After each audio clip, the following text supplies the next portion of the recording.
C'est frustrant pour moi de penser que la science va continuer, que les gens vont découvrir encore des choses extraordinaires et que je ne pourrai plus les entendre, du moins je suppose. Je ne sais pas très bien ce qu'il y a après la vie, mais je ne suis pas sûr qu'on soit en mesure de recevoir les revues scientifiques. En un siècle, nous avons brûlé la moitié des réserves mondiales de pétrole. Nous avons consommé sans compter ce que la Terre a mis 100 millions d'années à créer. Est-ce qu'on va avoir le temps de sauver la Terre? La population mondiale est actuellement de 6 milliards de personnes. On pourrait être de 9 à 10 milliards dans 50 ans. Est-ce que 10 milliards d'humains peuvent vivre sur cette planète? On pourrait nourrir 9 milliards de personnes. Ce qu'on dit, c'est qu'il faudra certainement avoir moins de viande. La viande est quelque chose qui prend beaucoup du potentiel énergétique. Les céréales, pour la même quantité de protéines, en donnent 10 fois moins. Vous avez évoqué la possibilité d'une 6e extinction des espèces dont pourrait faire partie le genre humain. Il y a eu de grandes périodes dans le passé de la Terre, il y a eu 5 extinctions. C'est des moments où on voit tout d'un coup des populations animales disparaître, mais à 50-80%. Et puis d'autres espèces réussissent à survivre. Et les espèces qui passent au travers, ce sont les espèces qui sont bien adaptées, qui se vivent en harmonie avec la nature, qui peuvent donner et recevoir. Un peu comme les tortues, par exemple. Les tortues, ça existe depuis 300 millions d'années. Les rats? Les rats. C'est pas très, très intelligent, mais ça s'est installé dans un rapport harmonieux. Nous, on est zéro. Sur le plan du rapport harmonieux, on est en bas de l'échelle. On est des saccageurs, on saccage autour de nous d'une façon invraisemblable.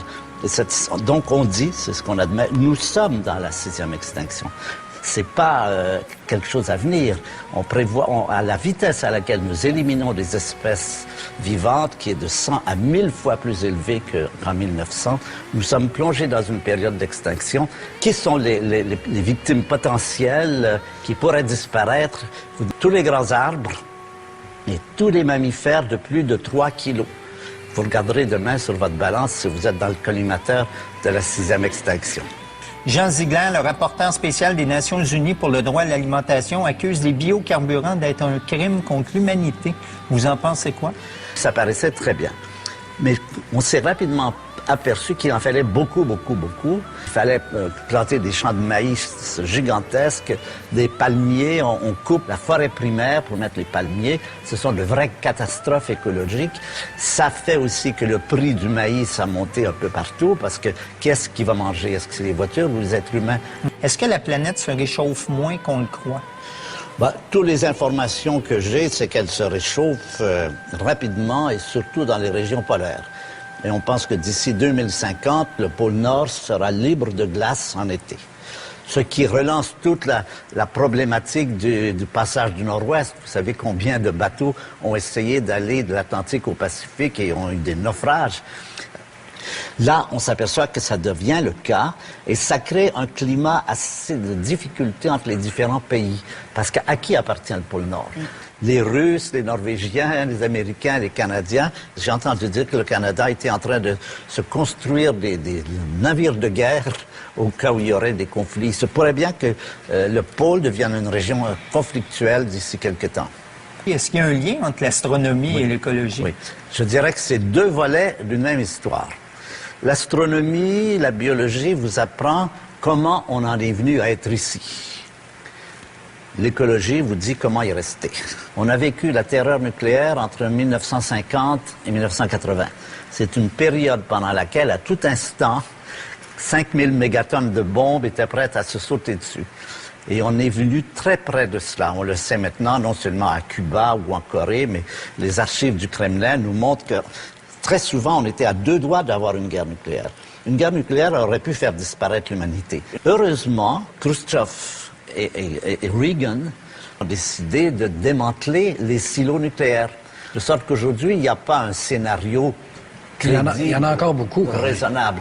Oui, mais il n'y a pas de scénario raisonnable d'une guerre mondiale. On ne voit pas comment une guerre mondiale pourrait éclater. Bien sûr, il y a encore l'Iran qui en parle, la Corée, tout ça.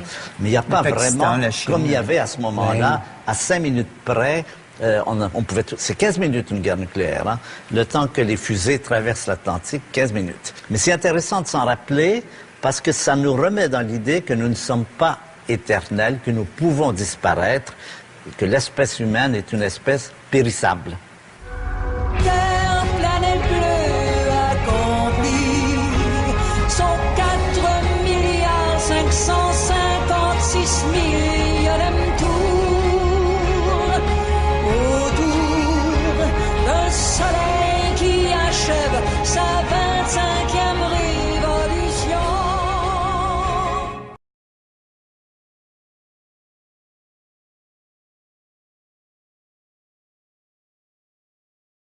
Si vous me demandez mon opinion, je vous dirais, c'est basé sur rien. Je ne peux pas la défendre par aucun argument scientifique. Moi, je pense qu'il y en a beaucoup de planètes habitées.